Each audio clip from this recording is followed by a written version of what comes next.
This is Justin with a quick note before today's episode. Beyond the Uniform is committed to helping military veterans succeed in their civilian career. In order to further our mission, we're launching a 2018 pledge drive. But rather than asking for donations, we're asking for reviews. If you have benefited from this show, please pay it forward by leaving us a positive review on Apple Podcast. There's a link in every episode's show notes, or just Google Apple Podcasts Beyond the Uniform, and it's the number one link. Our goal between now and December 31st is to get to 150 reviews. As a way of saying thank you, we're going to pick our favorite review and send you a free copy of every Beyond the Uniform publication. That's Veterans in Consulting and Veterans at Goldman Sachs, 2 softcover books, as well as printouts of our 5 ebooks. More importantly, your review will help us get this show in front of more members of the armed forces and military veterans. Thanks, and enjoy today's episode. Welcome back to Beyond the Uniform. I'm Justin Nassiri, and my goal is to help military veterans succeed in their civilian career. Today's episode number 208 with Timothy Mossholder. So the process for me from initiating contact with these recruiters to getting to a point where I was actually in the fight doing job interviews was kind of a long process of going through and doing some self-discovery. They had some workbooks and really getting access to the resources that these recruiters put on the table. Because first and foremost, there's a whole vocabulary lesson that I wasn't aware of. Things that, terms and job descriptions and even industries that I would not have necessarily have been aware of prior to jumping into this. Well, today's interview is a little bit different than normal. We start off with a typical interview where I talk with Timothy about his own career path and what he's up to now, which is helping a lot of military veterans find their ideal job. And so we focus on that for the first segment of this interview. And then after that, I actually switch over to a previous conversation Tim and I had, because Tim has his own podcast that is similar to Beyond the Uniform, but we connected about a month ago and just chatted through some common things that we've seen and insights we've found about having done 200 Beyond the Uniform episodes and 100 of Tim's podcast, over 100 interviews for him. So between us, over 300 different interviews, and it was a really great conversation. I walked away appreciating, respecting, and really enjoying my time with Tim and wanted to have him on the show. So be sure to check out his show. You can find a link in the show notes. And with that, let's dive into my conversation with Tim. Joining me today in Chesapeake, Virginia is Tim Mossholder. Tim, welcome to Beyond the Uniform. Hey, thanks, Justin. I appreciate it.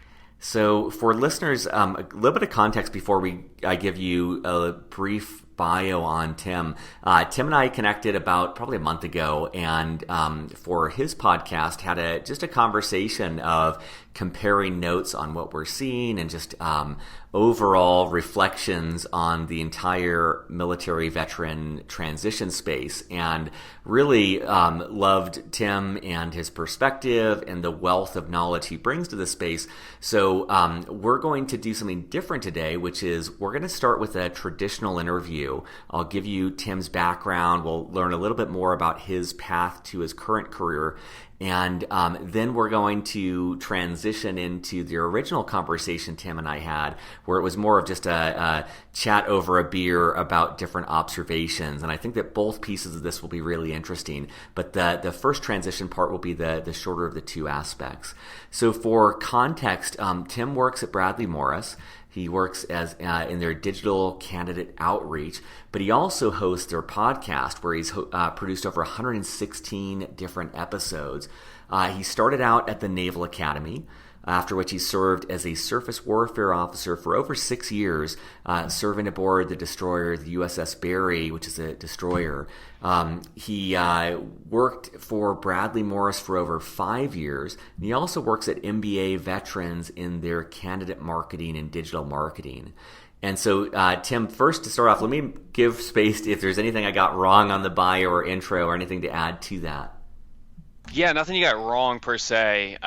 Just to maybe flesh out a little bit of what I've been doing since the military, I left through the medical board process and did not have kind of, a career plan in mind when I found out that I wasn't eligible to continue to serve on the active duty, and was recruited by Bradley Morris initially in the days when we were a hiring conference company mostly.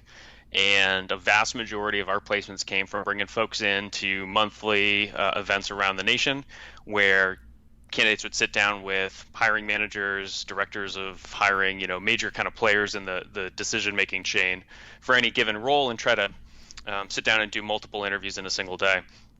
And what we found recently is that we needed to expand our product offerings and really get out of that, go to a hotel once every 5 to 6 weeks model. And so where I've been able to grow with the company and to see us really expand and really broaden my skill set has been bringing in Recruit Military, one of our sister companies, one of our larger competitors that ran a job board and does a series of about 170 job fairs around the nation. And that was an acquisition that allowed us to really push that in-person product to a set of team members internally that were managing that a lot more well, and kind of putting together a more robust offering for our clients.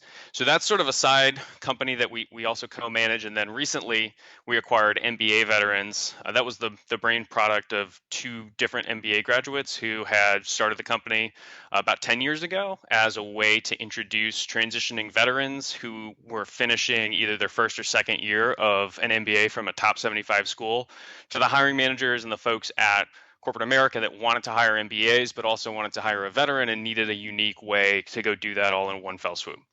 And so that's neat because that's sort of an entrepreneurial effort that we brought into our corporate portfolio. And I get to work on it almost kind of in the same way, where we were very much bootstrapping to get that thing put together. And although it's been around for 10 years, the digital marketing, the candidate communication, the advertising, and all the work that goes into making that a successful event with lots and lots of job seekers and veterans there, that's something that has always continued to evolve and change over time. Social media marketing is not a static thing that you just figure out one time once and then you just keep doing it. So we're learning all kinds of new tips and tricks as we bring that into our portfolio and kind of bring those folks into the fold. That's great. I mean, a couple things just to point out for listeners. First of all, I think your story's not uncommon in kind of, it sounds like it was an unexpected transition that you faced. It was maybe earlier than you had anticipated due to medical reasons. And I feel like a good number of guests I had on the show were in a similar situation, which is just a reminder that, to always be ready for that transition, to always be thinking about what you're going to do next, because you never know when that might happen. Even though, in general, the military is a pretty secure job, there are those military exceptions. And then I love to hear the amount of innovation it sounds like Bradley Morris is doing in changing with the times and making two acquisitions in the space to be able to broaden their product offering. And I imagine that's been exciting for you to be at the forefront of that, of seeing these changes and pioneering a lot of them.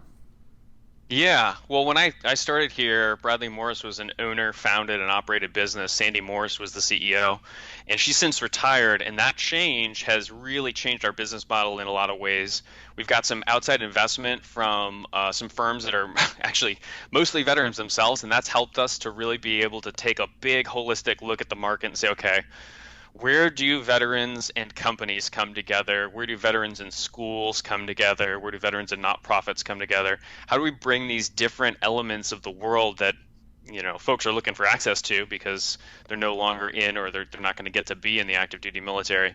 And so seeing that go from one type of model, one kind of way, and then over 6.5 years be not a totally different thing, but a different thing in a clear and obvious way. The candidate experience, I think, has improved. The quality of the feedback and the number of candidates we're placing has gone up drastically. And if you only used one measurement to define our success, and you called that measurement the number of candidates accepting job offers because of the work we do here, that's gone up so significantly that, you really have to be honest and call these changes almost unilaterally good, because we're helping a lot more people connect with a lot more employment opportunities than we did back in the past.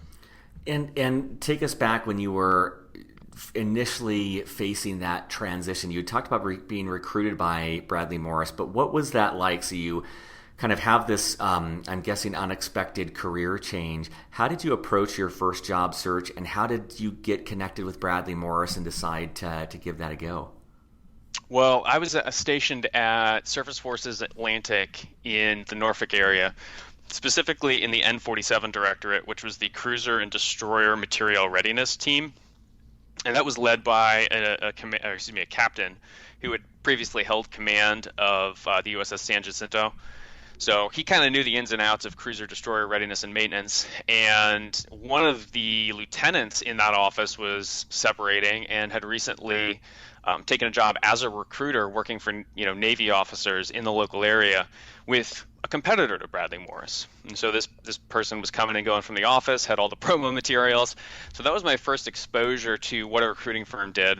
And as I was, completing this stash job, one of my classmates and actually company mates from the Naval Academy reached out to me and introduced herself and said, "Hey, I'm working at a recruiter as well, and we knew each other from school." So we had that conversation early on just to understand what recruiting was. And at the time, what it essentially was queuing you up to come to a hiring conference, like I've mentioned, where that face-to-face interaction was the primary way to break down boundaries between what hiring managers were looking for in new employees and what military veterans had to offer. And you had to kind of sit down and make eye contact and shake hands and really break the ice in order to get to that substantive part of the discussion where you could tell them why you were a good fit for this process engineering role or sales role or consulting job that maybe you didn't have a whole lot of subject matter expertise about. So the process for me from initiating contact with these recruiters to getting to a point where I was actually in the fight doing job interviews was kind of a long process of going through and doing some self-discovery. They had some workbooks and really getting access to the resources that these recruiters put on the table, because first and foremost, there's a whole vocabulary lesson that I wasn't aware of, things that terms and job descriptions and even industries that I would not have necessarily have been aware of prior to jumping into this. So that was really the first hurdle for me, was figuring out, what is this language I need to speak that's business? What kind of stability would these different options offer me in terms of compensation and lifestyle and work-life balance? And then when we got to the point where I had my orders in hand and I really knew my timeline and understood when I could commit to something in terms of availability to start work, that's when things got out of that training and sort of mentorship phase and got more into the operations phase of being presented with interviews and being suggested, hey, you should court this company or that company. And so that to me was a scary process. And what I didn't realize at the time was that it's definitely a learn by doing sort of thing.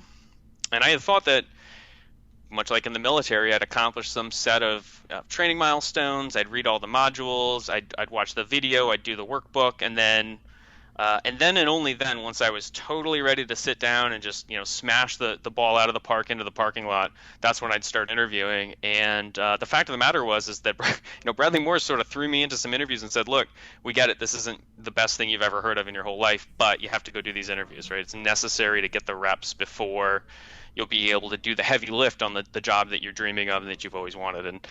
And that was the kind of cathartic moment for me of realizing, okay, hey, this is what this is all about, right? It's about this human connection and interactivity and being able to talk to people and really get down to what they need to have done, because I found in a lot of the interviews I did, there was a job description for sure, but when you ask them, okay, let's go behind this and figure out what's happening at this company and what sorts of things prompted you to want a veteran and what about my time in the Navy seems relevant, there weren't a whole lot of hard answers there. And there were some soft answers. Well, we think that this would be neat, and we suspect that these are some areas where you could add some value. And it really came down to me having the confidence to have that conversation and say, you know what, I don't know if this is the best fit. And out of the 7 interviews I did on my very first hiring conference at Bradley Morris, I felt like 3 or 4 of them really weren't the best fit. But just like in romantic relationships, right? I mean, theoretically, they'll all be a failure except for the last one, and then that's the one, and then you go off and you follow that pursuit. So in my case, one of my last interviews was with Bradley Morris. And I'd had a couple of these conversations and relied heavily on my talking points and the stuff that I'd scripted out, and really thinking to myself, okay, how do I ingest this question and in real time sort of come up with a really elegant sounding answer that relies upon some good empirical evidence that I can pull from a fit rep or from an awards write-up or something like that. And the interviewer, whose now the current CEO of Bradley Morris sort of sat me down and said, all right, lean back, because I had been doing the whole front 3 inches of the chair thing all day. He let me take my jacket off and he said, okay, I'm not here to cross-examine you. You're not, under oath. Let's discuss what is going to be in your best interest for the immediate future as far as your career is concerned and in terms of what we want. And so again, that to me was that interesting insight into a company that wasn't necessarily operating off this script. There wasn't some incongruity between, hey, this is normally we'd go to UCLA and hire a mechanical engineer, but now we're talking to you instead. It was a conversation about how we could come to sort of mutual benefit by working together, not just plugging me into a hole that was open. And that was and remains today kind of a defining moment in terms of how I evaluate employment opportunities and where I saw myself transitioning, because I knew that even if it wasn't a specific set of responsibilities on a day-to-day basis, and it was, and there are with any job, I was working with a company that was looking to develop me just as much as they were looking for me to develop them. And so that kind of structured my viewpoint in terms of the other interviews I'd done and follow-on interviews I did after that before ultimately deciding to accept the offer here. I love so much what you said, but the one I'll just jump on is I just really appreciate that perspective of getting the reps in. There's no approximation for the actual interview process, and then really evaluating the person interviewing you in that company just as much as they're evaluating you. And I think that there's going to be this temptation, especially for that first job out of the military, to just get something in hand and go with it. And I love the measured approach you took of taking your time to really figure out what was the best opportunity for you. And I respect the approach that sounds like the CEO of Bradley Morris took with you of let's just have a frank conversation on what's best for your career and also what's best for us as a company. And if those align, then there's a good opportunity. But if not, it's not worth either of your time going into it. So I think that's a great approach. How have things changed? Could you talk a little bit more about your current role and maybe it's interesting because you've got, it seems like so many balls in the air. You've got so many different things that you do. Could you walk us through what your day looks like and how you balance your time between all of these different activities? Yeah. Well, let me first and just kind of cover what my initial set of responsibilities were when I first started, because I think it's interesting to counterpose that to what I do now. The first thing I did was, basically they set me up with a laptop and access to the candidate database, and that candidate database has a manual entry where people can go in and build candidate records as they have conversations with job seekers. It's also got a capture mechanism to pull in data from our forms on our websites where people fill out applications and then we can work with them. And the basic idea I had thought kind of going into it was I'd open up this database just full of eager, excited job seekers all waiting by their telephones, just thinking, when is Tim Mossholder going to dial my 10-digit phone number so that I can get that job that I'm eagerly waiting for. And the fact of the matter is there was a lot more to initiating that communication than I had thought going into it. So I made my first cold call, I think, sometime in late March of 2012. And I remember distinctly at the time, I would think I was 27 when I started there, hearing my voice crack as I left that forced voicemail like a teenager calling his first, date in high school, like, hi, is Sally there to go out? And that really cemented for me this notion that the skill I had to develop in order to succeed at this job was this ability to kind of rip through this really comfortable conversation with people that had a goal in mind, right? And when you talk to your friends, you're not necessarily trying to get them to do any one thing at any one moment. And in a lot of cases, the conversation's sort of natural and fluid. And so I had to figure out, how do I balance not wasting this person's time, for sure, right? We got to get to the point. Also with not wasting my time, because I want to find out, are they really interested? Are they kind of on the fence? If they're on the fence, there's a way to talk to that person, a specific pathway. Whether that's, hey, you sound like you're busy, let's send you some materials, set up a time in 2 weeks for you to give me a call back. I'll mark it on my calendar, you mark it on yours, we'll make a commitment to each other. And that just this narrative conversation needed to evolve very fluidly and in real time, where I'm understanding, hey, this is what this person does or doesn't want to do. And there were times when early on I didn't know whether I could help somebody. And so I'll apologize to those folks 5.5 years ago that thought, hey, maybe Tim Mossholder didn't do the best job possible helping you find work. It took me a while to figure out, well, what is the connection here I can make where, I'm on the telephone with Joe Smith, candidate, who's interested in this, that, and the other thing, and then there's the right client in our portfolio, the right event to attend. And so over, about 6 months, I started to get my feet underneath me, started to make placements, and the guy that was managing the community of nuclear trained officers worldwide, he himself was a nuke SWO. He got contacted by his reserve detailer who said, your 2-year deferment for deploying with the reserves is coming to a close. I need to mobilize you. And they managed to sort of do a horse trade where he got to do that in Norfolk, and he didn't actually have to go overseas or go down to Florida to Tampa, which was kind of a common destination at the time. And we were facing this, big shortfall of not having somebody to handle all of the officers coming off of submarines and carriers. And so I stepped into that role, and having come from talking to pilots and EOD guys and other SWOs, that was a very different conversation. It was more different than I had thought it would be, especially because the training pipelines to get to a nuclear-powered submarine or aircraft carrier are drastically different than the training pipeline to become a surface warfare officer. So I had to relearn this whole skill set of communication and how to, sort of put a point on what I was trying to go after. And so after about 3.5 years with the firm, I'd been doing that then, I guess, for about 3 years at that point. I went to leadership and I said, I think I know enough about what we're doing here. I want to try to change some of what we have on the shelf programmatically throughout the company. And as an English major at the academy and somebody who, I kind of value my communication style, I thought that I'd picked up a lot of data points that would allow me to do that, at least for the officer candidates we work with. So started digging into some of our training resources and got out of that direct one-on-one consulting and mentorship and moved more into how does this company as a whole communicate its intent, its desires, its goals to its candidates in this very specific kind of methodology that we've employed in order to, make enough candidates show up at hiring conferences, have enough candidates in the hopper for our non-conference jobs. And that kind of turned into what we might call a program management job, almost sort of like a command traino, working on all the different deliverables we had out there. We revised a bunch of our preparation videos. I stood up a webinar series and really started to try to think, how do we bulk communicate with people in a more effective way?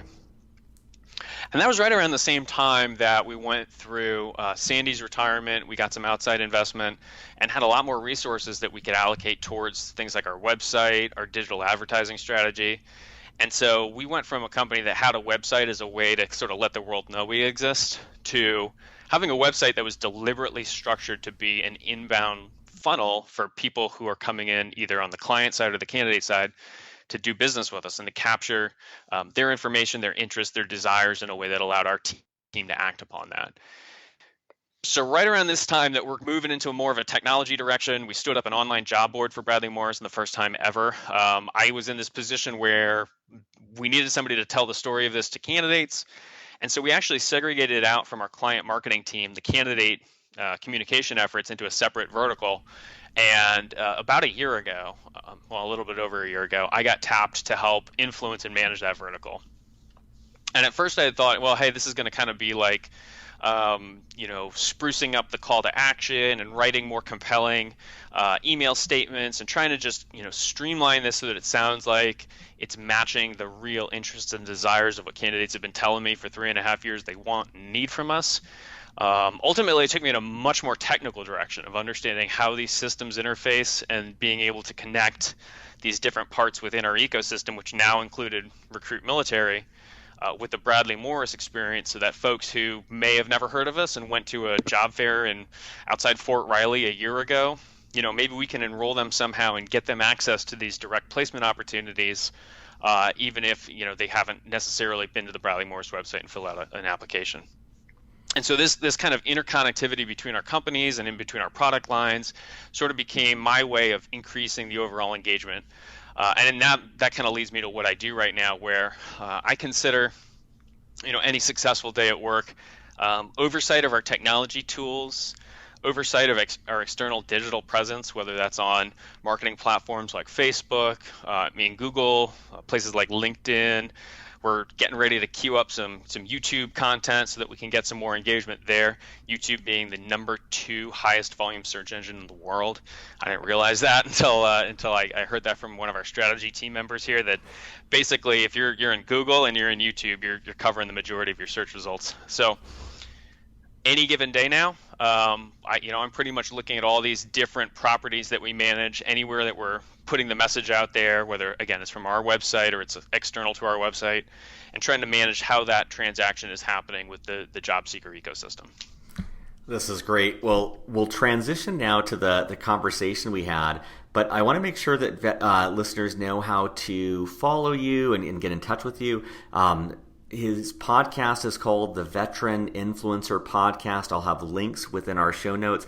But how else can listeners follow you and stay in touch with what you're doing? So the biggest way to get access to the news and updates and real-time job updates that we're putting out there is to follow our pages on LinkedIn. And that would be the Bradley Morris Incorporated company page or the recruitmilitary.com company page. We've got a whole communications team that custom tailors the message on both of those platforms to really make sure that it's updated, it's lively. We've got weekly and daily posts that are putting valuable information out there.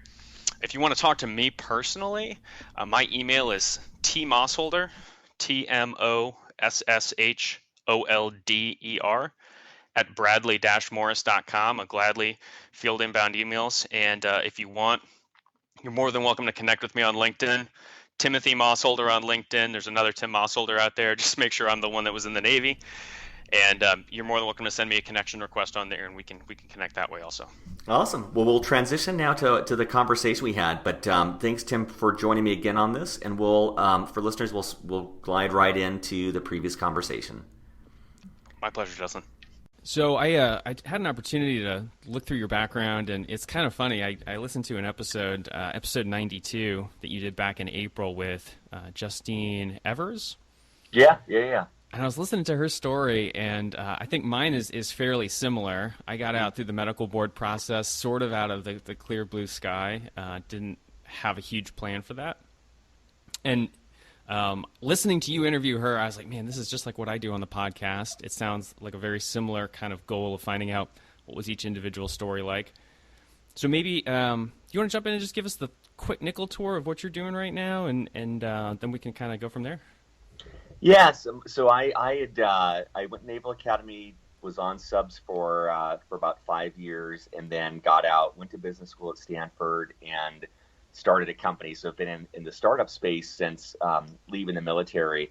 But a few years ago was just reconnecting with a military friend and a bunch of other military guys, and was reminded of that pain point that I experienced, and I think most people experience, of trying to figure out what to do when you leave the military. And for me, business school was great. It gave me a lot of insight into careers I'd never heard of.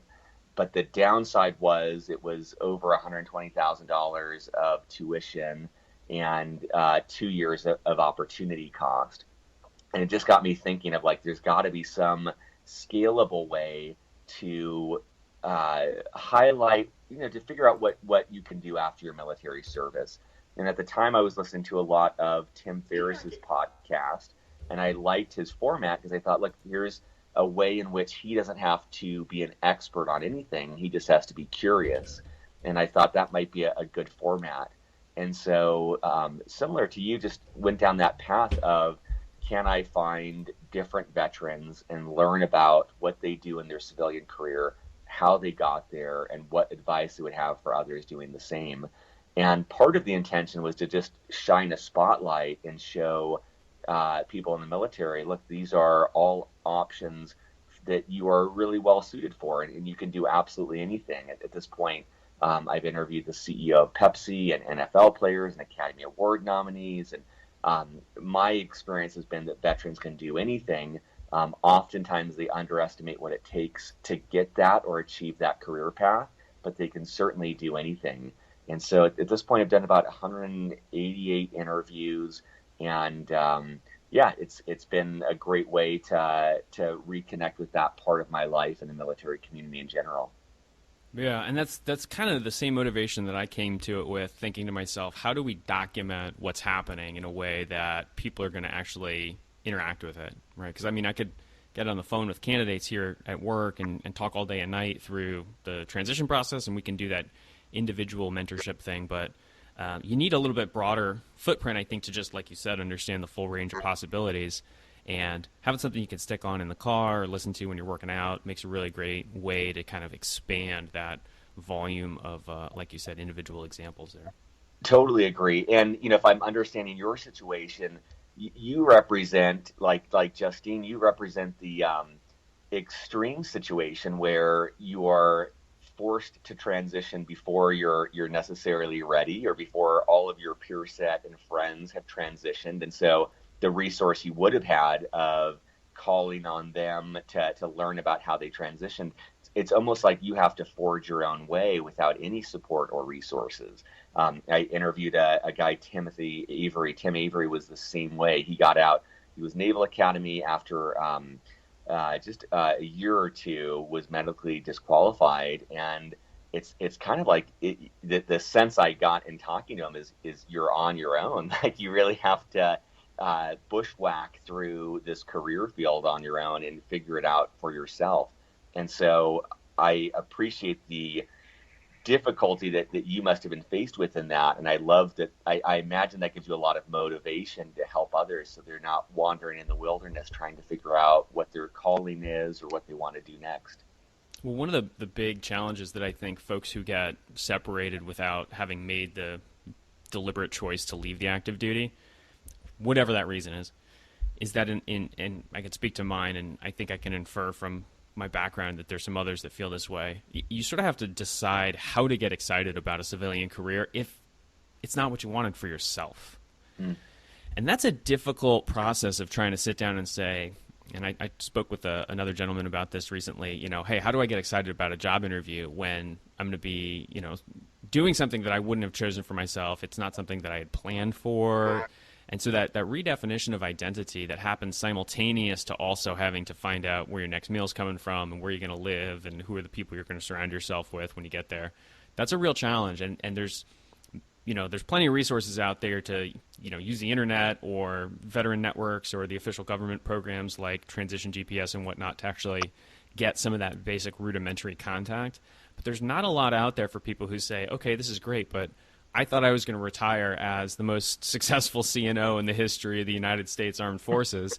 Now what do I go do, and how do I tell, Client X, right, Acme Incorporated, that I'm super excited to become a part of their business analysis team? It's like, well, I'm not. I want to go do something else, like drive ships. That's awesome. That's wild. I hadn't thought of that aspect. Who was the interview? I'll have to check that out. So I did that with Robert Graves. He actually does the Year of the Vet podcast. I think he's based out of the West Coast, but he's doing a really cool internship right now at West Point, where he's working with the Corps cadets at their basically like their human performance lab, where they do some performance psychology. They work through a lot of the human factors stuff that gets incorporated into not just sports performance, but also what kind of inevitably becomes battlefield performance. That's wild. I think I just saw an interview or a short video through the Pat Tillman Foundation on him. But I what I appreciate about what you're saying, I hadn't thought of the passion piece, especially like what you said about identity. That's definitely come through in a lot of the interviews of whether you realize it or not. And I didn't realize it until after I got out of the military. That experience is an incredible portion of your identity for most veterans, and having to rediscover or redefine your identity or purpose or mission, that is a common theme that I've seen in my interviews. But the piece you touched on is one I hadn't thought of before, is the passion piece of like, how do you convincingly tell someone that you want to do a job even if that was not your first choice, or if you face that transition unexpectedly. That's fascinating. Yeah, and I think it's sort of like somebody saying to you, hey, you're like it or not, you're going to eat ice cream. Now you've got to pick the flavor. Well, okay, sure, I wanted steak, but I guess we'll go do this now instead. And I sometimes I try to ask myself, well, what would I be doing? Like, what would today look like for me? if I didn't actually get out of the service. If for the last 6-something years I'd been progressing through the surface warfare career track, I'd completed the orders that I didn't get to execute when I got med boarded. And I think that there's going to be a lot of things, and I've got peers and friends that are telling me what they're doing, who have at this point now completed their department head of float tours and are moving on to that pre-XO shore duty. There's probably a large amount of stuff that I would not have loved doing, right? So that I would have said to myself, I didn't choose this. I didn't want to be here. My detailer sent me here. And so while leaving the military wasn't a deliberate choice, I also have to kind of balance this with saying, well, yeah, but, how many times did I really get to pick exactly what I wanted to be doing while I was on the active duty? And so some of that angst, I think it's just sort of grass is greener syndrome sometimes. And that's something that I've seen a huge amount from candidates who work with us, and they come back into the process a few years later looking for another job, sort of saying, hey, this isn't great. And it's like, well, none of it's that great, right? You got to make it great. And it's what you bring to the experience, what you bring to work. And that's something that I see folks kind of wrestle with in the first 3 to 5 years. It's very common. I like that too. And I think it's easy for me to forget too because I think very fondly of my service, and then to remember, there was a lot of times where you don't have that autonomy. You don't have that choice in what you're doing or where you're going and things like that. And so I can imagine that it's easy to, as you transition, I just like the way you put that. I thought that was great. And the thing that it made me think of is one of the favorite books I've read in the last 5 years is, and I interviewed the author for the podcast, but it's called So Good They Can't Ignore You. And the author isn't a veteran, but this was like one of those New York Times bestseller books. And the premise of his book is that one of the most harmful pieces of advice that we've given to people is to follow your passion. And we have set up this expectation that your job should be one part hobby, one part personal love affair, and that sets people up for disappointment because it's such an unrealistic expectation. And one of the things he goes through in his book is this thing he calls the craftsman mindset of, no matter what you're doing, trying to build up what he calls career capital, trying to build up tangible skill sets that you can cash in later for more autonomy or more pay or more passion or whatever else it is. And it's a much more practical and achievable tactical approach, because whatever you're doing, you can get better, and that tends to lead to more job satisfaction. And so when you were saying that, I realized that myself as well, and many of the people I've interviewed, it's frustrating sometimes because you want to be able to go into a job interview and say, like, yes, I just served my country, I was protecting freedom, and now my next thing is selling paper or inkjet cartridges or whatever else it is. But for me, at least, it removes some of the pressure, realizing, like, look, this career does not need to define me as a person. This career does not need to meet all of my needs as a human being. This is something that I want to enjoy on some level, but I want to be able to grow and learn, and growth tends to lead to more satisfaction than anything else, and is more reasonable to find than, like, this is my dream job. Right. And I think that a lot of folks, well, let me just say this. So what you just characterized there is also snapshotted in the movie Jiro Dreams of Sushi. Great movie. He says in there, hey, I don't understand young people today who say they want to find their passion, and his whole approach to making sushi. And for those who haven't seen it, it's about this ancient sushi chef that has a restaurant in, I think, the basement of a Tokyo subway somewhere, but it's world class. I think it's one of the only, I'm going to get this wrong, 4-star, 5-star Michelin sushi restaurants in the world. Yep. And his whole premise is, like, look, go to work, and just every single day you're just working at a craft, and by the time you are as old as he is, you'll be the best there is. And if you consistently do that, that's the roadmap. It's funny when you say that too. I realize, going back to your piece about the autonomy and choice of things, it's like, well, when I was on my submarine, at one point I made the damage control assistant, and I wasn't, I had no choice in that as far as I remember, but it wasn't like I needed to go into that position as the division officer thinking that auxiliary division was my calling, or that was my mission in life, or that's what I always wanted. It was like that was the job, and I worked as hard as I could to be the best that I could in that position. And it's almost like a different variety of that, of like, look, there's some choice that you have, but it's not like you need to. Sometimes I think we take that too seriously. Yeah, and so I've been reading or listening to an audiobook by Ray Kurzweil, who's sort of a futurist technologist, talking about how brains work. And the whole beginning chapter is talking about these layers of hierarchies that are, physical in the brain. And one of the things that it's kind of triggering in me listening to this and thinking about all the career advice I've given over my time is that there's different hierarchies to the way you can view work, right? So at some level, if somebody said, "What'd you do at work today?" I sat in a chair, I spoke in an empty room into a microphone. And nobody would tell you that, yeah, I did that for 25 years, it was great. And they're like, what are you, a crazy person? But if you said, hey, I had a really interesting conversation with a fellow alumnus from the Naval Academy. Okay, hey, we checked some boxes there. We produced recorded content that can go on the website. Well, there's another box you checked. And so as you zoom out of your hierarchies, whatever it is that the task is or whatever motions you need to make, right, at the top level, I think for most people, it's this idea of being excellent at what you do. That's kind of the top umbrella that carries all of the rest of what your daily tasks are, all the way down to tie your shoelaces and don't trip walking up the stairs. and so I think if you can focus on, hey, look, I might not enjoy the sitting in the chair all day, and it might be a little cold in my office. I'm sitting here with a sweater on, but when I leave and I go to sleep tonight and I say, well, did I do good things? My CEO used to ask me this. He said, did you do good things for the Navy today? And like he wanted a specific answer. Well, okay, so what was the specific thing I did? Well, I tried as hard as I could. And if I failed, then I failed trying hard, right? And there's value in that. Or, yeah, hey, I nailed it. I knocked it out of the park today. Everything lined up perfectly, shot right through the center hole.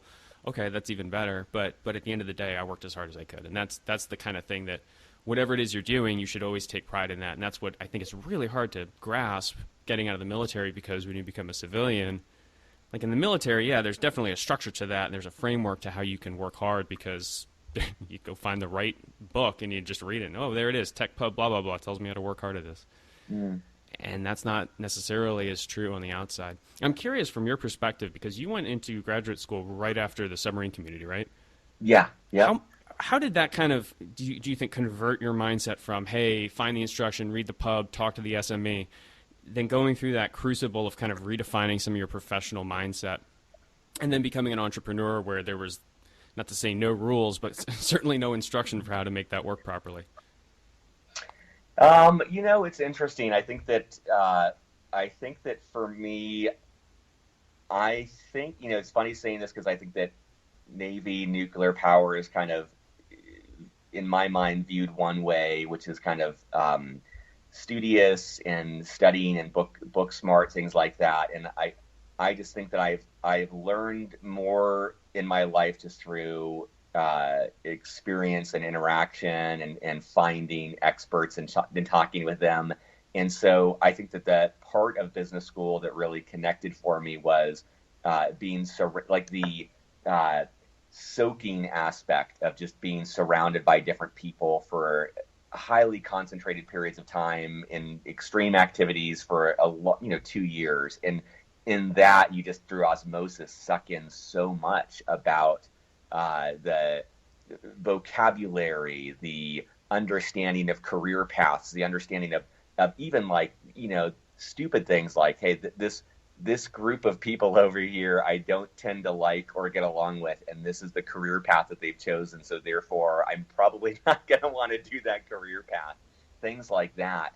I think that that's one of the things that stood out for me for business school was a lot of it was exposure. A lot of it was just learning through brushing shoulders with people.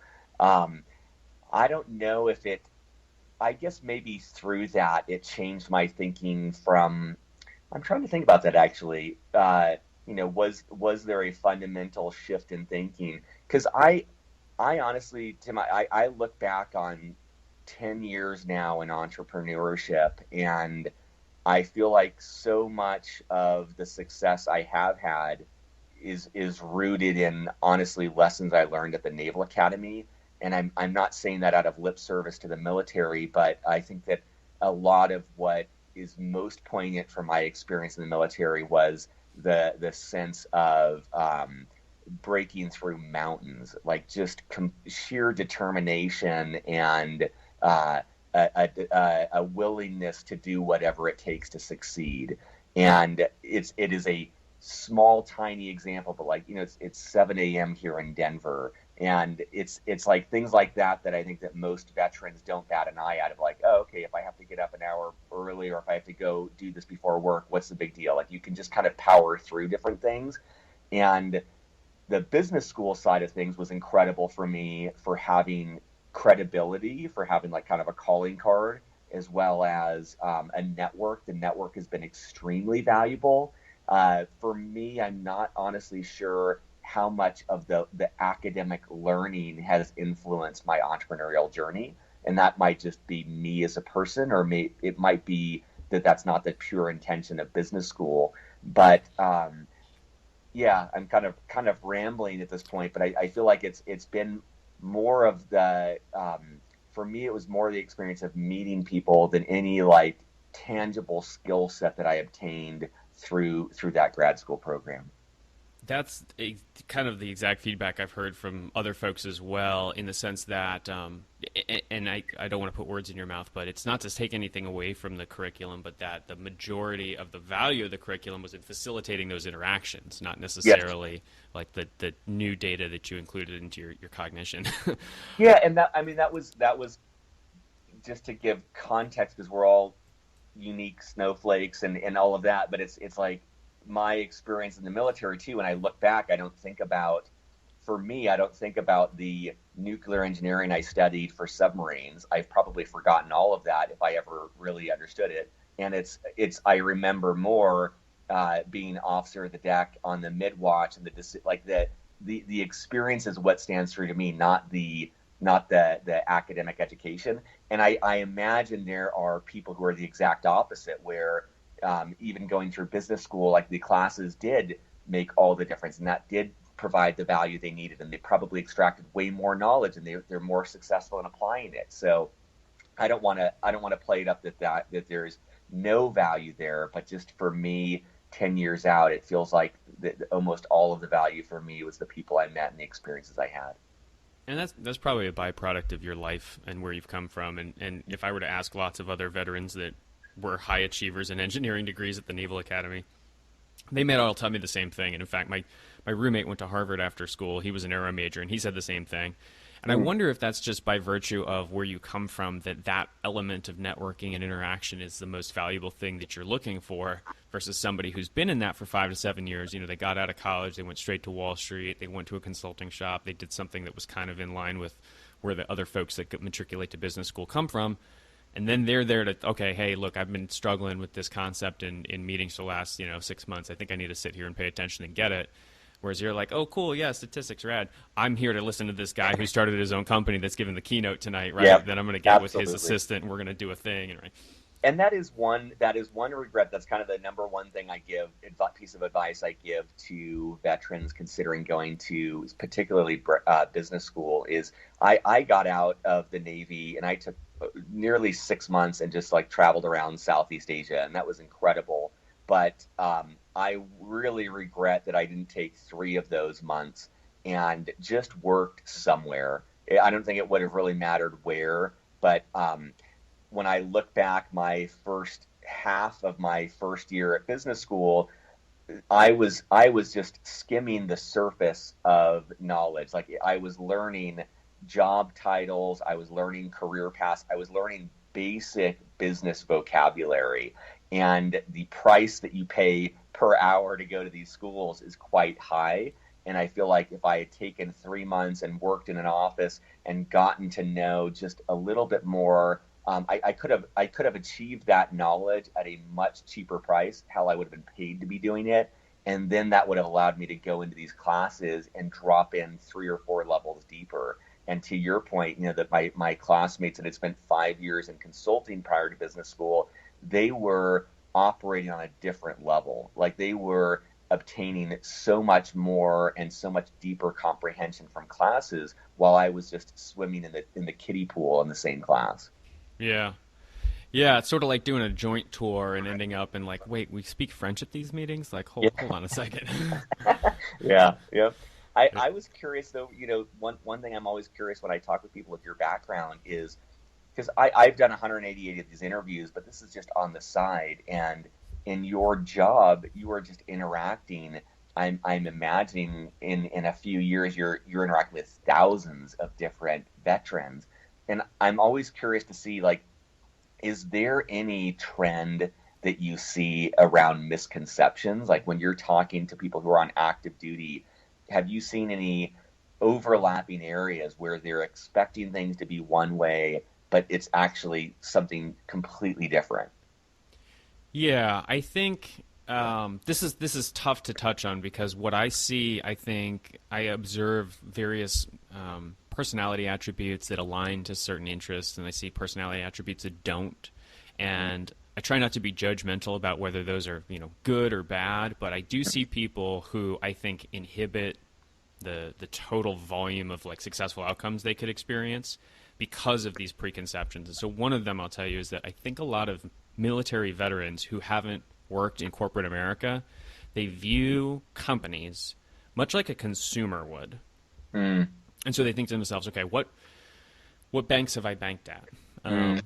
What family members have recommended things to me to invest in the stock, right? Amazon's a good stock to buy. I hear, let me apply to Amazon. And that's not a bad way to start. It's really not, because I think that if that opens the door to you finding out about all these other companies that are out there, then that's good. But if your job search strategy is to go to the career website of all the companies on your favorite NASCAR car and to see which of them sound like a great fit for, a Marine helicopter pilot or a Air Force missileer, well, you're going to miss this huge section of the economy that's out there that, of course, the active duty never interacts with, but like service businesses, for example. I think a lot of people look at service businesses and they think to themselves, well, what are you actually doing there? I don't understand. What's the service? Well, a service business is a company that puts out a fire for another company, right? They are the aspirin to your headache. And if you don't have those headaches, then you can't necessarily understand where the business comes from. And so I remember as a veteran, when I was on the active duty, and I pop open a company's website, and I was like, what do they even do? What do they sell? And probably the clearest example of me really not getting this was at an interview that Bradley Morrissey coordinated on my behalf. And it was a job that I was really excited about because it was out in San Diego. And I was living in Hampton Roads at the time, and I thought, well, this is my ticket to fun in the sun. And there was a lot of income potential. It sounded like something that was sort of cool, cutting-edge technology. And I read their website, and the guy who was briefing me about it said, look, this guy's going to ask you to explain the business top to bottom. Here's the crib sheet where you can research, the basic concepts here, know what they do, read their website, figure it out. Okay, great. And I went home and I did that. And I just did not, like you said, have the vocabulary to understand what I was looking at. And when I went in, the guy asked me the very first question, okay, so why don't you tell us in your own words what our business does? I talked for 3 to 4 minutes and thought I fleshed out my answer pretty well and, put a nice little bow on the end and sat there smiling at him. He looked up, he goes, well, that's not really it. Let me tell you what we do. Right? And so I think that, however amusing that was, and I think I laughed when he said that, and we both looked at each other like, all right, dude, this is over. But what it highlights to me is like how many other companies like that where I could have hit their website, I could have read their about us, I could have stalked people on LinkedIn and never really understood what it was like to work at that company, what their challenges were. There's just this whole world of questions that I probably needed to know before accepting employment that I didn't have the experience to figure out. And so sometimes folks say, hey, I don't want to do it. I don't want to do the interview because I don't get it at face value. I think that's the big thing that folks have to struggle with in order to expose themselves to the right people because, and this is my humble opinion, I don't think what the company does is very important, assuming that it's not something where you think, it's causing harm to the world or whatever. But, every company is really just a collection of people who have unified behind a set of common purpose, a set of common causes. And so in that sense, when you go into the job search as an active duty service member and you think about it like, selecting orders or selecting a unit, imagine if you could interview every CO and then call your detailer back and say, I like these 3 COs the best. Let's focus my time and attention over here. I met my department head. She gave me a tour around. It was really interesting. We totally clicked. I'd like to continue pursuing that ship or that submarine. So that's the thing that I think people don't get, is that that's kind of where you're going to be. And so having that knowledge base to have an intelligent conversation, where there's some informed consent about what you're getting yourself into, that's really tricky. And I think that requires experience, and you kind of just got to jump into some stuff and try hard and see where it takes you. But it also requires a lot of research and sort of prior planning. And that's also hard to do. I think that's great. I think that's so spot on. And I think back to, for me at the Naval Academy, the way that I chose submarines was I, did one of my summers on a submarine. I did my summers doing other things and didn't enjoy it as much. And I met a ton of people, and some of the guys I met that were on submarines, we just clicked with. And that made it easier to decide amongst, 6 different career options that I had at the time. And I think it's the exact same process, but the downside is, or maybe the upside is, there's now 145 different career options versus just 6. And the 146th option is entrepreneurship, where you just build something completely new. So that's like a endless possibility.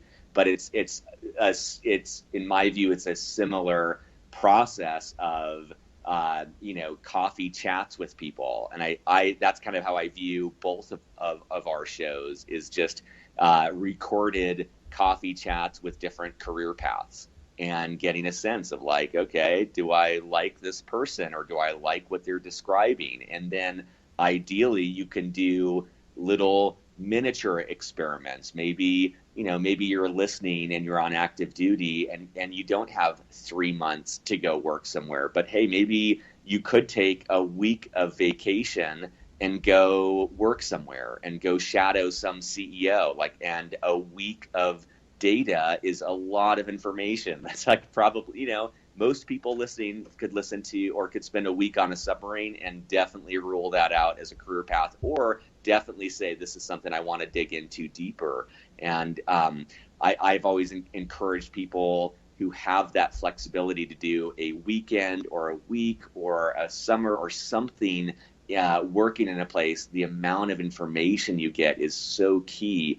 And if you get that information and you rule out a career option, that is just as valuable as if you get the information and decide this is what I want to do. But it's just about the exposure. It's just about collecting more data points to inform your next decision. And the other piece of that I found, and I always think for me with business school, myself and everyone I know, we worked so hard to write convincing applications to schools talking about what we wanted to do for a career, and we got it wrong. And so then our first internship, we scrambled to find our ideal career, and we do that, and then we got it wrong. And then we scramble our second year to find our first post-MBA job, and we get it wrong. And it's just, it's just kind of, I think all of us at each stage were expecting we were going to find the career that we would do for the next 30 years. And in truth, you find something you do for a year or two, you get more data points that inform your decision making, and you choose something else. And I view it more now as these lily pads where you're just leaping from one to the other. And that is the process. You're just getting information and opening or closing doors, but it's not like it's not a once and done process.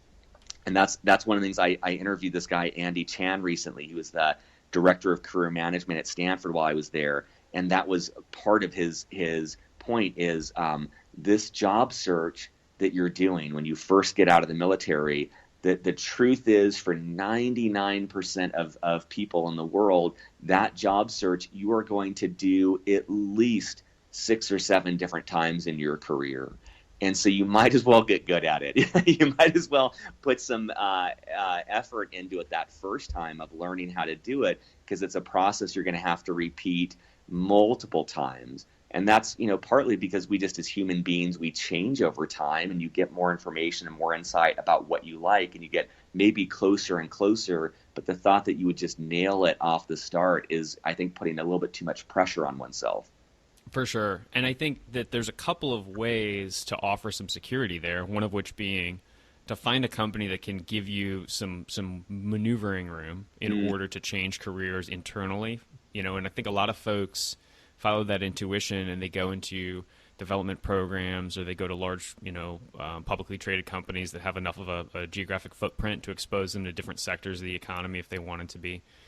And that's I think, a great option, but also setting yourself up for the financial security where if you're not moving internally within one company, you have the ability to change, leases and commutes and grocery bills and, all these things that go into moving around to be where the job is. I think a lot of people paint themselves in a corner on spending and personal habits in that regard, where they don't have the opportunity to fail at a job, right? They say, I got out of the Navy, moved to my hometown, bought a house that was the exact amount of money that a lieutenant can afford, and now I need to find a job that pays that. And that excludes so many options.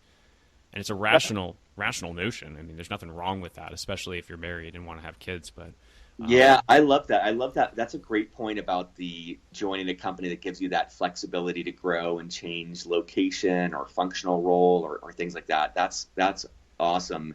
And I really love what you're saying too about that financial piece. I know when this is, a while back when I was in San Francisco, my wife and I lived in this 287 square foot apartment that she owned, just super tiny place. Submarines were good training for that. But one of the things I respected about Rebecca was she said, look, our rent, it was something absurd. Like the mortgage was like $1,000 a month. And, that equivalent place would honestly be $3,000 a month in rent. And what she would say was, by living here, you're getting the freedom to do whatever you want. You can run and grow your company, and if you don't enjoy that, you can start another company, or you can take time to do soul searching and find your next career. But this is giving us the freedom to pursue exactly what we want. And I don't think I appreciated that fully at the time, but it's so true, which is the degree to which you can either build up your savings or live below your means, or both. That gives you time and flexibility to do what you want. And as an example, I recently joined another startup over here in Denver and took a significant pay cut to do so. And because I built up my savings, I'm able to do that comfortably. But had I not done that, I would not have the freedom to choose this as exactly what I wanted to do. And every once in a while, I'll talk to someone who's like, hey, I'm looking for my dream job straight out of the military. And it's like, okay, well, how long can you last without a paycheck? About 6 weeks. Well, right. It really limits your possibilities unless, if you've got 6 months, 8 months, then you've got time to really turn over some stones and really investigate and play career Sherlock Holmes of finding clues to find what you want to do. But 6 weeks is just not a lot of time. And so I really love that you're highlighting the financial piece, because I think that's such a massive component of all of this. Right. And I think there's not a whole lot of folks that, people's money, it's a touchy subject. And yeah. I found when talking to military veterans, when we do that initial conversation on the intake and say, okay, hey, so you're going to work with us and we're going to help you find work. What kind of money are you looking to make? This is, I would spend the whole conversation setting up to this, trying to figure out how do I get this topic out there where we're not going to have any kind of bad feelings over it, because there's sometimes a very real, like you just said, a very real calculus where you take a big pay cut in order to be exposed to an opportunity that has opportunity value, but that it's not cash, right? So it's really hard to say what opportunity value looks like before you jump into it, because, what if the company doesn't work? What if this industry goes out of business? What if tomorrow Google announces that their AI does everything that this company does and, it's free to the world? You're like, oh, no. Nobody ever gets to know that, though, right? I mean, that certainty is what you have when you're, 90 years old and you're looking back and you're telling your great grandkids about back when we didn't have robots doing all our jobs for us. This is what I had to do to get money. Yeah. But having reasonable expectations about finances, and then certainly being prepared. That's not something that's specific to veterans. That's good practice. And I think just like seeking out career mentors and being able to engage with people about the life choices you're making to direct your career, it's important to have financial mentors. And probably have those be separate people insofar as you can, again, have kind of comparative information. So somebody who you consider to be highly successful, sort of like the rich dad, poor dad mentality, right? I had this one dad that was well off and I had this other dad that wasn't. That's super critical, because then you can start to see sort of the pros and cons of either viewpoint and be able to say, well, this guy told me to do this with my money and it made a whole lot of sense. And then I talked to this other guy and he sort of disagreed. So here's this, 60-40 middle ground that I'm going to take that's going to be my way of doing it. I love that, man. I love that idea of the financial mentor, the financial role model. And it made me realize that I have kind of advisors and mentors in different areas, but not particularly in finance. And I can think of literally in the last 2 years, one time that I reached out to just an exceptionally successful investor, a friend of mine, to ask about investing advice. And it's like this, when you said that, it made me realize, like, wow, that's like something that I don't take advantage of. That's like such great advice to have those financial models to learn from. I love that quote that's success leaves clues. And I feel like for so much of my career in entrepreneurship, I remember even saying with startups, it's like, well, you learn by mistake. And, that's true. You definitely learn a lot by mistakes. It's a very painful and very expensive way to learn. And, after 5 years of entrepreneurship, I started to put the dots together of like, maybe instead of making mistakes, maybe I could learn from others who have made those mistakes, and started finding these mentors and advisors to learn from. And it's such a more efficient way to get that knowledge. And that could be through podcasts and books or meetings. There's so many exciting ways today to be able to find these mentors and advisors. But when you said that, I realized, like, wow, that is a massive area of my life, my finances, and I haven't applied the same rigor or discipline there that I have in career aspects. So I love that you highlight that, of finding these financial river guides to help us on that journey. And that's something that I think, you take twin brothers that are both equally successful, happy, self-actualized people, and slap one of them with $150,000 worth of credit card debt, right? And see how those two people who have identical DNA become totally different in the real world, right? Trying to deal with those issues. Yep. And so that's who you bring to the job, right? That's who you introduce to the employer. And, I don't know if this is funny or not funny. I mean, at the time, it was sort of just flabbergasting that I talked to a candidate once and I asked him what he wanted to make, and he gave me a number that, quite honestly, I could have probably pulled a zero off the back end of it and we would have been closer to the mark. And I asked him, I said, look, I gotta tell you, I don't know if that amount of money is a realistic expectation, for anyone, I didn't say. Yeah. But, and he said to me, well, look, I mean, I have 5 investment properties that I bought in 2008 all around the country when I was on the active duty or in a BAH. That's how much money I need in order to keep the mortgages paid on those 5 properties. And it didn't seem to register to this individual that that's not the responsibility of, Acme Incorporated to deal with your investment mistakes.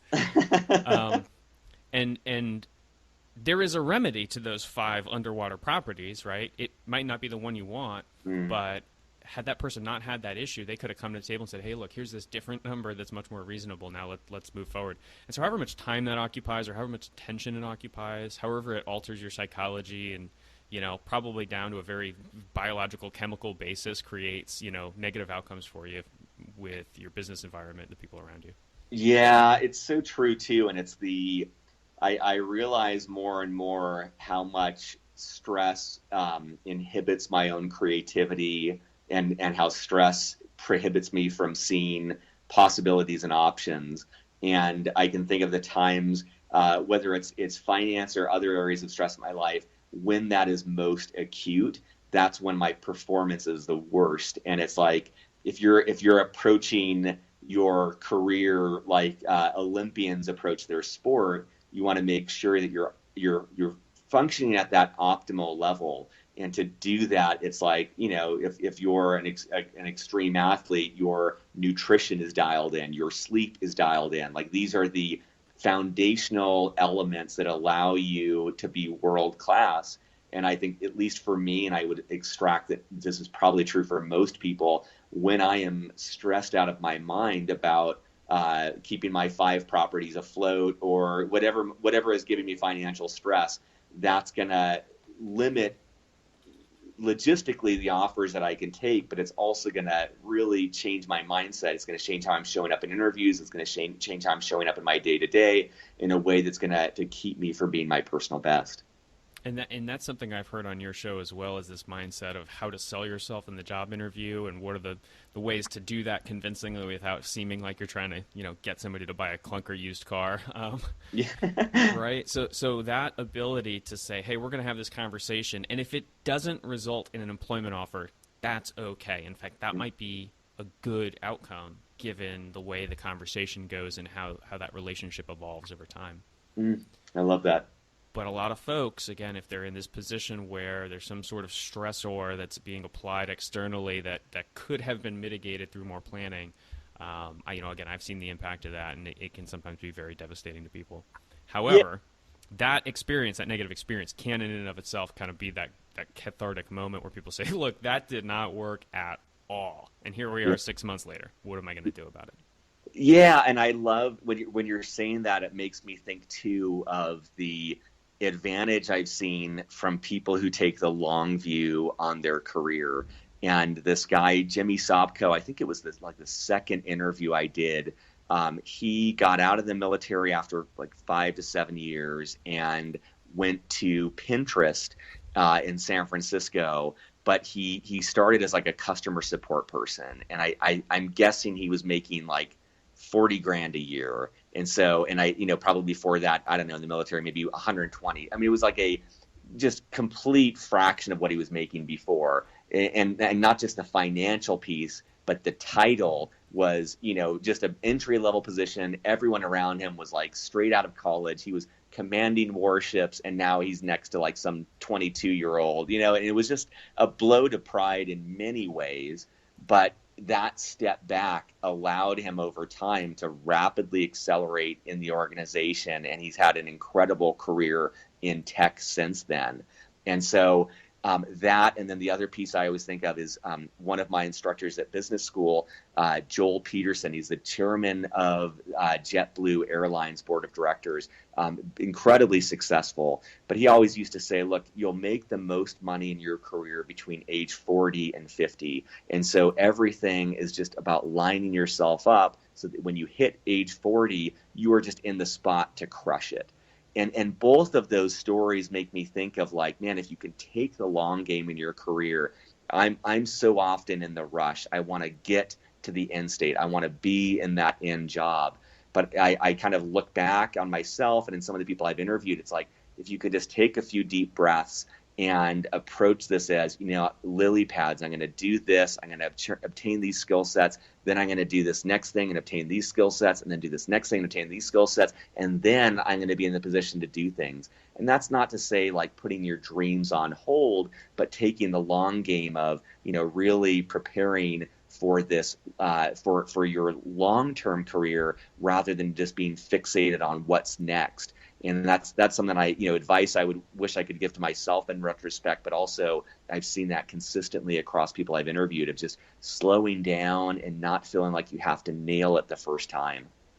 Yeah, and I've maybe to adapt that analogy a bit, this is maybe another way to think of that. If you get out of the military with no civilian experience after however much time, and the very first job you accept is 50% of what you would define as, a perfect situation. So half of your life feels like it's out of whack, and the other half you feel like you've got it pretty well managed. Okay, fine. And then 2 to 3 years later, right? You've gone through some certifications, some industry experience, tons of interpersonal relationships that have expanded your level of knowledge. Maybe now you're at 60 to 70%. Maybe you accept a new position or receive a title change or promotion, or you leave the company, you find another job, and you get to 75, 85%. And maybe at the 10-year mark, you're at 85% of where you expected to be. Well, that's really, really good. That's extremely good, because a career is not defined by any single snapshot point in time. Right? Anybody can have any job title for, one day and seem entirely credible, right? I could go on LinkedIn right now and change my job title to the president and founder of Mossholder Incorporated, and great. And for that day, that's pretty cool. Yeah. And then, like, what did you do the next day, right? Did it go anywhere? Did you do anything? Did it mature anywhere? So I think thinking in terms of that larger picture and say, hey, by the time I'm done working, I want to be able to say that what I figured out how to do after 20, 30, 40 years of gainful employment was exactly where I thought I would be, or it was really, really close. 100% isn't the standard. If you were to visit with somebody on their deathbed and say, you only got 95% of the way there, how do you feel? They'd be like, what are you talking about? I lived my life. I had this experience that's unique for one person at any given time. I think that's such a great framework, the 50%. Like, I love the way you said that. It's like, if your first job, you got 50% of it right, that's awesome. And right. Just go from there. That, like, when I hear you say that, it takes off so much of the pressure of trying to get for this mythical 100%. But it's like, man, if you get a couple things right in that first job, maybe the only thing that you extract from it is, I like this industry, or I like working with these people, or I really don't like this size of company. That's great, valuable data. And there's not as much pressure to get every single thing dialed in perfectly the first time. I think an important exercise is to figure out what features of employment you'd want to put in that positive 50%. It's kind of interesting that you mentioned Jimmy Sopko, because he and I worked together as candidate and recruiter. I think my notes go back to the 4th of June, 2012. So I'd been a civilian for all of 3 days the first time I left him a voicemail. Yeah. And I remember having a couple conversations about, thinking about going in the marketing direction and looking at tech, West Coast location primarily, things like that. And then eventually our notes end when he accepted that job with Pinterest several months later. So in a way, right, he got what he was looking for, and then you caught up with him later and things had progressed in a favorable direction. And that's a guy who kind of had a plan for himself to go into that and say, this is the thing that I want to try to get right? The money we can wiggle on, but I need to get this one element into the right bucket right out of the gate. And I think if you've done the right kind of self-analysis to say, maybe, and I'll tell you, in my case, I differed from him in that I wasn't picky on my industry or my kind of functional area, but I wanted to be at a company where I could identify by name the people in proximity to my desk that I thought I was going to gain knowledge from, that I could earn, some sort of a mentorship relationship with, because that's what I thought I needed and ultimately definitely needed, in retrospect. And so when you say to yourself, okay, well, hey, look, if I make a list of 10 things I want in a job, which are the 5 that I'm going to kind of hold fast to, or 4 or 3, or just 1 maybe, right? I need to have a mentor identified that's managing my career progression. And then, the rest, I could be a night supervisor at a manure factory for all I care, right? Mm-hmm. And I think if you've decided early on what are those features, those are the people that in the, kind of large data set of interactions I've had, they're the ones who seem to get where they want to be, however much time that ends up taking, versus folks who kind of prioritize other stuff. Say, hey, I want that high-paying job that's going to be with that well-known brand. Well, okay, sure. You need to work with whatever people are going to surround you at that high-paying job at that well-known brand, because that's not the thing you get to choose if you've already decided that you want those other features to be locked down. Oh, man, I 1,000% agree with that. And I would say, in the 180 plus interviews I've done, the number one common piece of advice that I've heard from veterans is around the importance of self-knowledge and knowing what your priorities are. And one tactical way to achieve that, and we actually, for Beyond the Uniform, we have like a new coaching program now where we connect you with subsidized coaches to help you in this. But coaching seems to be an effective way to really drill down and figure out what those values are that are driving your decisions. And I remember in grad school, this professor gave this analogy. It's kind of a overused analogy, but it is powerful. That thought of, if you have a vase and you want to fill it, you put the rocks in, and then you put the gravel in, and then you put the sand in, and then you put water in, but you have to start with the rocks.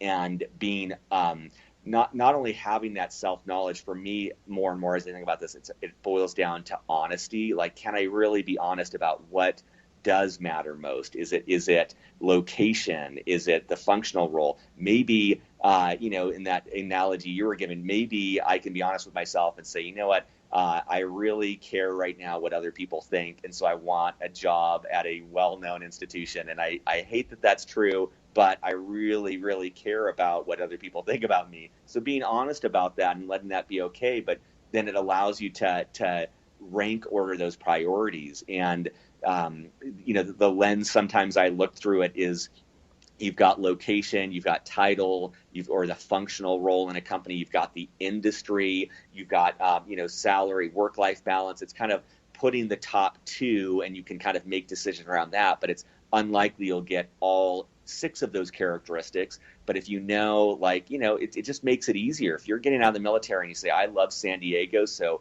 that is the stake I'm putting in the ground.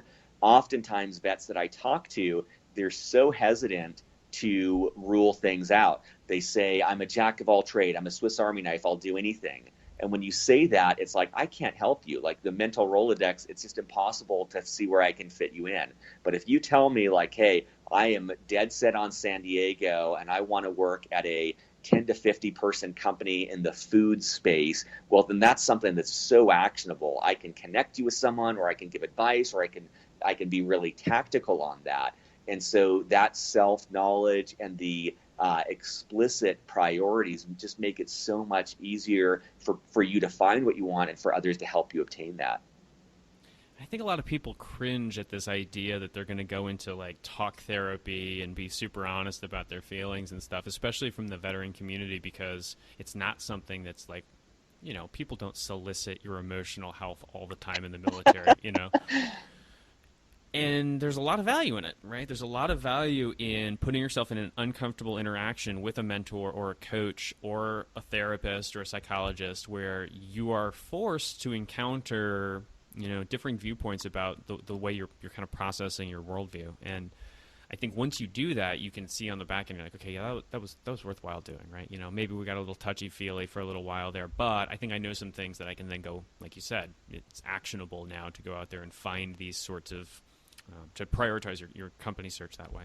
It is, and it's so baffling to me when I hear that, because I hear that so often. I understand that there is a lot of pushback to it, but I think of like Tiger Woods saying like, oh, I don't want someone watching my backswing and critiquing me, or Usain Bolt saying like, I don't want someone looking at me when I come off the blocks and giving me advice. It's like the best performance athletes in the world, they have multiple coaches who are looking at them. They're pointing out things that the person doesn't see themselves. They're critiquing them. They're giving them the 2% change that makes all the difference in their performance.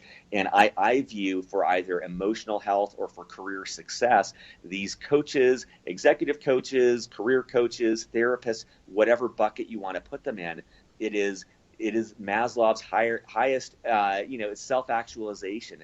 It's giving you someone who's going to give you the outside observation to allow you to perform at your optimal level. And it's just kind of funny to me, because I think that a lot of people do view it as a weakness, rather than like, look, the best people in the world have someone helping them and someone really coaching them through to achieve the next level. And that's to me what therapy or coaching or whatever bucket you want to put it in is.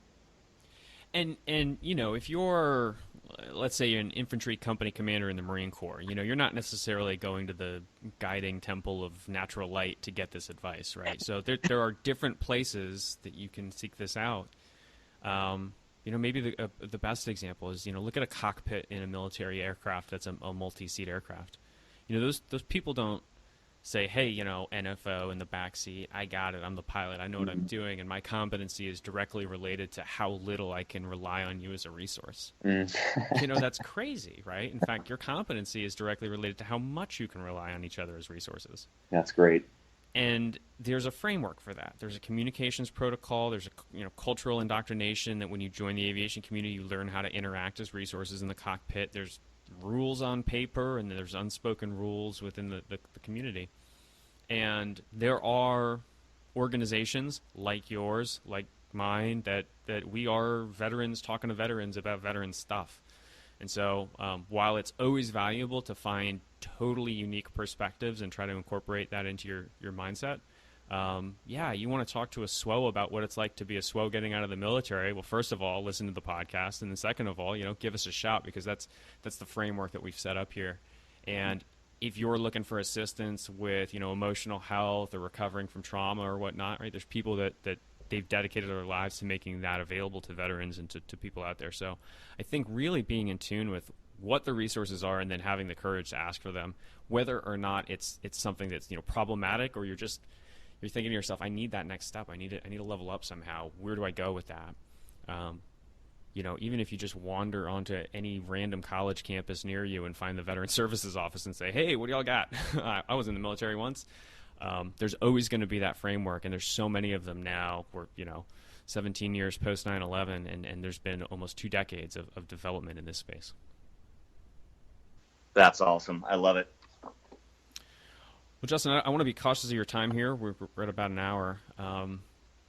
Is there anything you want to finish up with, or maybe kind of put your brand out there so folks know how to get a hold of you and look at your resources and take advantage of that stuff? Just collecting my thoughts. Definitely at beyondtheuniform.io, there's a ton of different interviews there.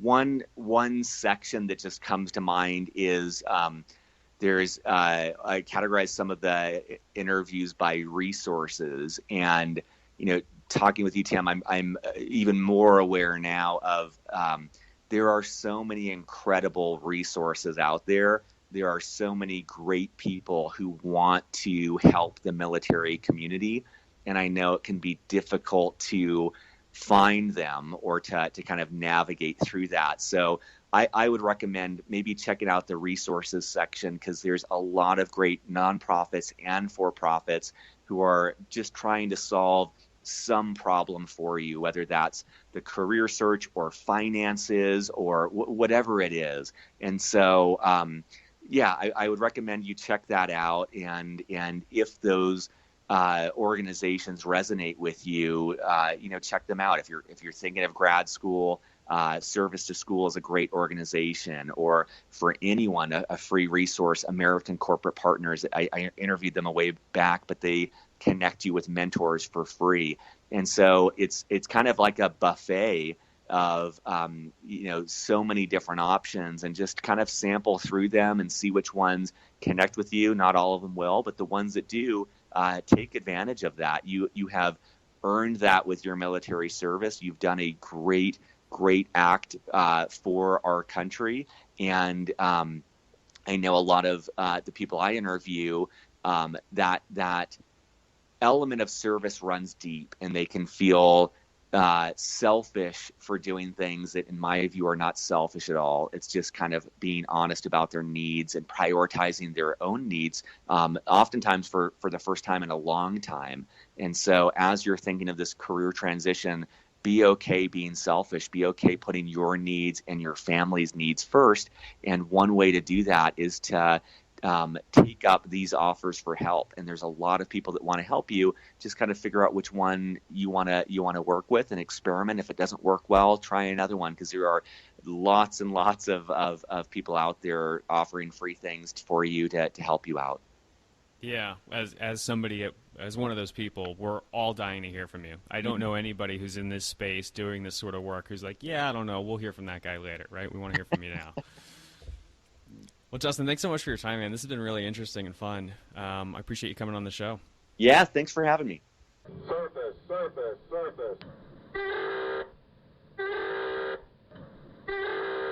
Thanks for listening to this episode of Beyond the Uniform. There are over 200 free episodes at beyondtheuniform.io. They're classified by the industry of focus, the functional role the person plays, and more. Beyond the Uniform is hosted, produced, and edited by me, Justin Asiri. Our Director of Outreach, responsible for sponsorship and guest episodes, is Steve Bain. Our editor, responsible for the show notes and text transcripts for all episodes, is Kathleen Dillon. Our data analytics and insights advisor is Andrew Woolridge. If you are enjoying Beyond the Uniform, you can help us out by telling your veterans and friends in the military about this free resource. There is more information on the website about how you can sponsor an episode or donate to our program to help us grow the work that we're doing. Be sure to check out the coaching section of beyondtheuniform.io, where you can be paired with professional, subsidized coaches to help you figure out your next career move. You can sign up for our newsletter to be up to date on the latest happenings at Beyond the Uniform. And in each show notes section, there is a link to audible.com, which is providing a free audiobook of your choice to Beyond the Uniform listeners. You get a free book of your choosing, and Beyond the Uniform gets $15 to subsidize the cost of the show, regardless of whether you continue with audible.com or not. Check that out and more in the show notes for this episode. Keep the feedback coming. Let me know what resources would help you in your career, and we'll do our best to make that happen. Take care, be safe, and I'll be back next week with more interviews with military veterans about their civilian career.